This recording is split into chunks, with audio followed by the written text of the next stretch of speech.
मुंबई में 31 अगस्त और 1 सितंबर को इंडिया यानी विपक्ष का जो अलायंस है उसकी बैठक होने वाली है। तैयारियां जोरों पे चल रही हैं और अब ये कयास लगाए जा रहे हैं कि आने वाली बैठक में महाराष्ट्र के भी दो राजनीतिक पार्टियां शामिल हो सकती हैं, यानी इंडिया यानी विपक्ष का अलायंस का कुनबा बढ़ने वाला है।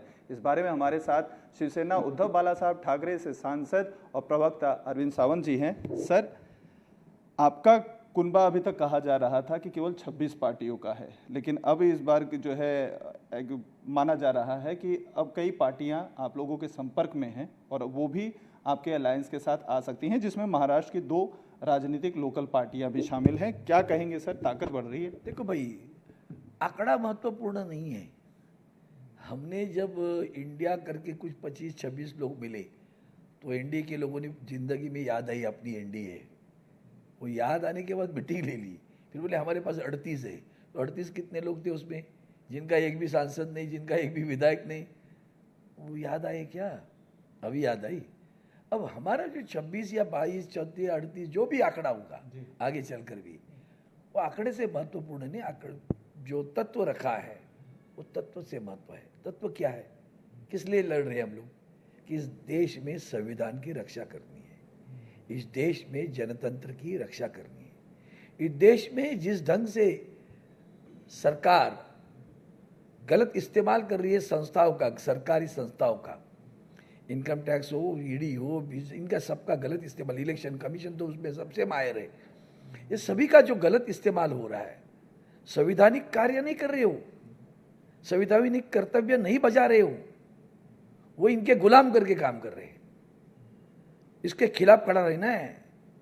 जुल्म जो चल रहा है, जोर और जुल्म के, उसके खिलाफ खड़ा रहना है। तो जुल्म के खिलाफ खड़ा रहने के लिए सभी दल इकट्ठे आए हैं। उसका नाम है इंडिया। उसको भी उन्होंने कहा इंडिया पहले तो बहुत गंदा था, अब पछतावा हुआ होगा कि चलो इंडिया, खेलो इंडिया, सब जगह जाते भारत है उनके हवाई जहाज पर, फिर इंडिया है। हवाई जहाज पर भी ऐसे है, उनका खुद का जो अभी हवाई जहाज लिया हुआ है।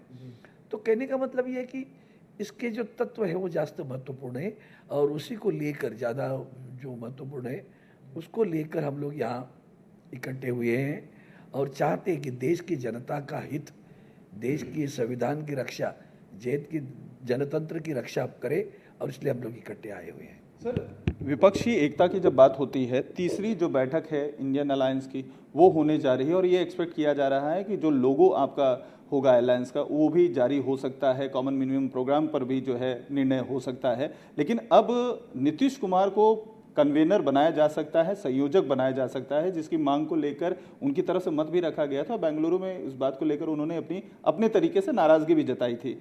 एक मत होते हुए नहीं दिख रहे हैं सर, कई जो है जो विरोध के सुर निकल रहे हैं। क्या कहेंगे? यही तो जनतंत्र की खूबी है ना भाई, हर एक का मत होना है ना, नेचुरल है। अलग अलग पार्टियां है, थोड़ी अलग विचारधारा है, अलग कार्यकर पद्धति है, तो एकदम से सभी मत मैंने जो प्रिंसिपल रखे उसको लेकर इकट्ठा आना है। सिर्फ सत्ताकरण नहीं करना है, सामाजिक नीति भी अपनानी है। तो इसमें लेके कोई किसका प्रस्ताव रखे, उसमें गलत क्या है? रखा सब मिलकर। अच्छा, ये कोई ऐसे भी नहीं ना कि हम जैसे छोटे छोटे नेतागण हैं, जानते हैं देश की राजनीति, जानते हैं देश की जरूरतें भी जानते हैं। ये हो गया, मैंने जो कहा वो प्रिंसिपल जो कहा वो पर अलग है। दूसरी तरफ देश में जो अनाचार, हत्या, आज भी मणिपुर में हत्या हो रही है, आज भी मणिपुर में गोलियां चल रही है मणिपुर में। अब सोचिए क्या जा रहा है हम देश, आज भी द्वेष फैला जा रहा है। कल भी एक टीचर ने एक बच्चे को मारा, क्या मतलब है? द्वेष कौन फैला रहा है? कौन इसकी बीज बो रहा है? ऐसे बीज कौन बो रहा है? अब महंगाई है, बेरोजगारी है, किसानों की समस्या है, अकाल की समस्या अभी तो और बड़ी है, क्योंकि बारिश हुई कुछ जगह हुई ही नहीं, किसान परेशान है। क्या राहत दे रहे हैं आप उनको? कुछ नहीं। आप राजनीति खेलते हो बस।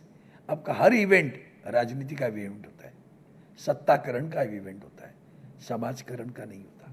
सर इसी तरीके से मतलब प्रधानमंत्री पद को लेकर भी जो नाम सामने आ रहे हैं, आपको उम्मीद लग रही है कि एकजुटता हो जाएगी, किसी एक नाम पर जो है पहुंच जाएंगे? क्योंकि जनता दल यूनाइटेड की तरफ से नीतीश कुमार को और छत्तीसगढ़ के जो मुख्यमंत्री हैं भूपेश बघेल, उन्होंने राहुल गांधी को प्रधानमंत्री। याद रखिए, जब स्वर्गीय आदरणीय जयप्रकाश जी ने जयप्रकाश नारायण जी ने जब ये आंदोलन छेड़ा था, तब कोई प्रधानमंत्री का नाम लिया था क्या? आप सोचिए, प्रधानमंत्री का नाम पुकारा था? नहीं ना। प्रधानमंत्री तो बाद में बनेंगे ना, इससे क्या मतलब है? अभी ये झगड़े आप लोग मत लगाइए, इतना ही मैं बता रहा हूँ ना। आप लोगों के झगड़े प्रश्नों से हम विचलित हो जाएंगे, मत सोचो। हम जानते हैं क्या कर रहे हैं, मीडिया क्या कर रही है, सोशल मीडिया क्या कर रही है, तो ये सारी चीज़ें जानते हैं। तो इतने बुजुर्ग नेता है जो देश की राजनीति 50-50 साल से देखते आए हैं, वो इस समस्या का निराकरण करेंगे। सबसे बड़ी बात है इसमें, देखिए आप, आदरणीय उद्धव जी ठाकरे साहब जो हमारे आज नेता है, पक्ष प्रमुख है हमारे, पार्टी का नाम ले लिया, पार्टी का चुनाव चिन्ह ले लिया, असंवैधानिक तरीके से ले लिया, फिर भी जनता उनके साथ में है। महसूस हो रहा है ना, रोजाना उनका सुबह शाम नाम लेना पड़ता है। उसी तरह सोनिया गांधी जी हो, राहुल गांधी जी हो, शरद पवार जी हो, सबका नाम रोजाना लेना पड़ रहा है। नीतीश कुमार जी हो, तो कल भी उत्तर प्रदेश में जो कुछ हो रहा है वो क्या है? आप सोचिए ना, देश एक दरार पे खड़ा कर दिया इन्होंने, दरार पैदा कर रहे हैं। और ये दरार ऐसी है कि सत्ता के लिए हम कुछ भी करेंगे, और जो उनके खुद के गवर्नर, पूर्व गवर्नर सत्यपाल मलिक जी कह रहे हैं, उसको लेकर आप सोचिए कि कहाँ ये लोग लेके जाने चाहते हैं।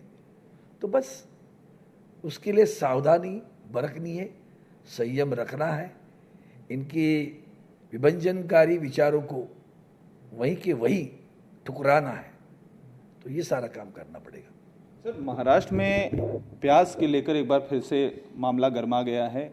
प्याज के दाम लगातार बढ़ते जा रहे हैं। किसान का जो भी कोशिश सरकार की तरफ से हो रही है उसे नाखुश दिखाई दे रहे हैं। लासलगांव और नासिक की जो मंडियां सबसे बड़ी प्याज की हैं, वहां से वापस तक जा रहे हैं। अब ये आ गया है, सरकार ने शर्त रख दी है, 12 तरीके की शर्त है कि उनके मुताबिक अगर प्याज आपके होते हैं किसानों के तो ही खरीदे जाएंगे। इसको किस तरीके से देखते हैं सर? पहले तुम्हें याद दिला देता हूँ कैसे इनकी नीति रहती है।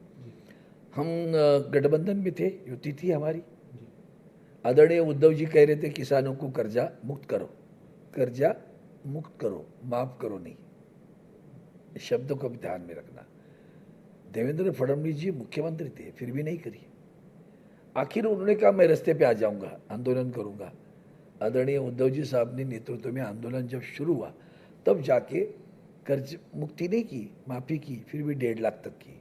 और 1.5 लाख में भी उन्होंने सारी ऐसी शर्तें रखी कि बेचारा गंवार जो हमारा किसान है वो अर्जी भी पूरा भर नहीं पाता। तो ये इनकी चाल ये है, ये इस तरह से चाल चलते हैं कि जो ताकि दिया तो बताने क्या है, लेकिन उसमें अड़चने पैदा करना है। उसी तरह यहाँ भी उन्होंने किया। अब प्याज अगर थोड़ा भी खराब हो रहा है तो उसकी वजह कौन है?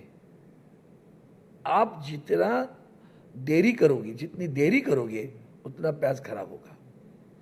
खुला रखा है प्याज तो उसकी तो कोई ऐसे नहीं ना, वो तो बहुत जितना दिन रखा खराब हो जाएगा। उसमें पानी का जो कंटेंट होता है वो कंटेंट अगर कम हो गया तो प्याज क्या रह गया? कुछ भी नहीं रहा। तो वाटर एंड ओनियन ऐसा जो है ना वो समझना चाहिए। अगर वो जानबूझकर तुम लेट कर रहे हो, ऐसी शर्तें रखोगे तो क्या होगा? प्याज और खराब होगा, किसान बेचारा परेशान होगा। जब उसको राहत देने का आपको अवसर मिल रहा है, वो अवसर भी आप इस तरह से जुल्म कर रहे हो। लेना है तो इस तरह से लेंगे, नहीं तो नहीं लेंगे। इसका मतलब क्या है? इसका मतलब क्या है? किसानों को परेशान करना। भूलना नहीं, यही सरकार है जिन्होंने कानून लाने की कोशिश की थी। किसानों ने आंदोलन किया, उस आंदोलन में 100 से ज्यादा किसान मृत्यु हुई उनकी, किसानों की। आंसू नहीं बहा, एक आंसू का बुद्ध नहीं निकला। तो किसानों के बारे में इनके दिल में क्या है वो भी समझने की, याद करने की आवश्यकता है। वो देख लेना आप। किसान को कैसे परेशान कर दी। सर एक आखिरी सवाल, सनी देओल का जो घर खास तौर पे जो जुहू का था, नीलाम होने के लेकर बातें हो रही थी, फिर एनडी जो स्टूडियो था उनके देहांत के बाद सरकार के ऊपर सवाल उठाए जा रहे हैं कि उस नीयत से उनके उस स्टूडियो को बचाने की अगर कोशिश की गई होती, जिस तरीके से जुहू का बंगला सनी देओल का बचाने की कोशिश हो रही है, तो शायद वो आत्महत्या नहीं करते। क्या कहेंगे सर इस पूरे घटनाक्रम को, दोनों को जो जोड़ने की कोशिश करी घटनाओं को? आज हमारी सामना में हमारे शिवसेना के नेता कार्यकारी संपादक सामना के संजय राउत जी ने जो एक आर्टिकल लिखा है वो पढ़ लेना आप। उस आर्टिकल में यही बात जताई है कि क्या इस तरह से आप, ये फेवरिज्म है ना। सनी देओल जी सिर्फ कलाकार नहीं है, वो भारतीय जनता पार्टी के सांसद है। 56 करोड़ का एक गरीब का 5 लाख 2 लाख का कर्जा, बेचारा किसान 2-2 अढ़ाई लाख के कर्जे के लिए आत्महत्या कर रहा है। हाँ, कानून सभी के लिए समान होना चाहिए भाई। उन्होंने कर्जा वापस किया, बताओ ना, चलेगा हमें? वो तो नहीं किया ना, सिर्फ उनकी पिक्चर चली और पिक्चर में पैसा बहुत मिल रहा है पता चला, ऊपर से किसी का फोन आया होगा, तभी तो ये मल्ल्या टल्ल्या मोदी टोदी सब जो नीरव मोदी वाले भाग गए ना, ये आशीर्वाद से ही भाग गए।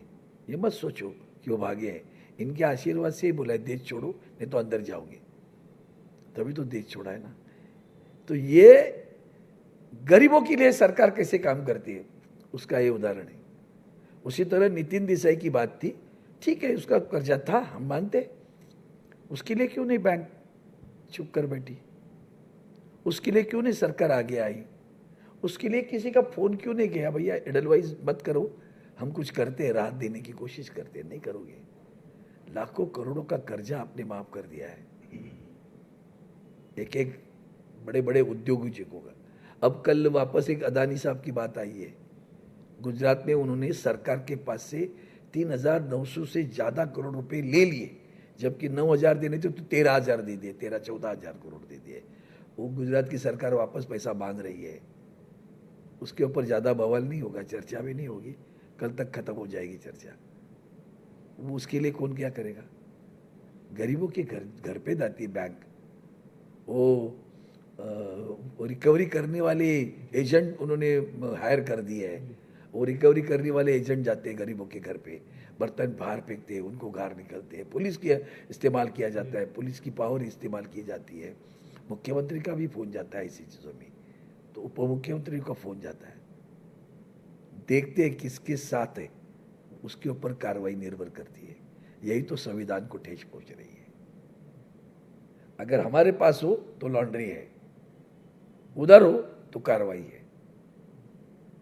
यही देश में जुल्म और जोर का इस्तेमाल हो रहा है, उसके खिलाफ तो इंडिया खड़ी रही है अभी। सर बीजेपी लेकिन कह रही है कि 2.5 साल तो मुख्यमंत्री उद्धव ठाकरे जी भी थे, तो उस समय भी ये समस्या थी, तब जो है एनडी के नितिन देसाई जी का क्यों नहीं मदद कर? चलो अच्छी बात हुई, आपने सवाल पूछ लिया। उद्धव जी ठाकरे साहब मुख्यमंत्री 2 साल उसमें गए कोविड में, गरीबों को नहीं। उद्धव साहब मुख्यमंत्री बनने के बाद पहला कार्य कौन सा किया? तो किसानों का 2 लाख तक का कर्जा बिना शर्त मुक्त कर दिया। 2 लाख तक का कर्जा बिना शर्त, ब्याज में अपनी इतनी शर्तें लगाई, पहले आपने भी माफ किया तभी कितनी शर्तें लगाई। बिना शर्त कर्ज मुक्त करने वाले मुख्यमंत्री उद्धव जी ठाकरे साहब है, गरीबों को राहत देने वाले, इतना ही याद रखिए। सरकार की नीयत में कहीं ना कहीं खोट है, जो इस मामले में खासतौर पे एनडी के जो मामला हुआ था उसमें दिखाई दे रहा है। कथनी और करनी में बहुत अंतर है। मुख्यमंत्री रहते हुए उद्धव ठाकरे ने क्या किया वो भी इन्होंने बताया। तो राजनीति बड़े जोरों पे चल रही है, लेकिन इंडिया अलायंस को भी लेकर चर्चा बहुत ज़्यादा गर्म है और तैयारियां इस समय मुंबई में चल रही हैं। तो वहीं कई सारे सवाल भी खड़े हो रहे हैं कि कब तक ये इंडिया अलायंस टिकेगा। कैमरामैन देवेंद्र आयरकर के साथ अतुल सिंह, इंडिया टीवी मुंबई।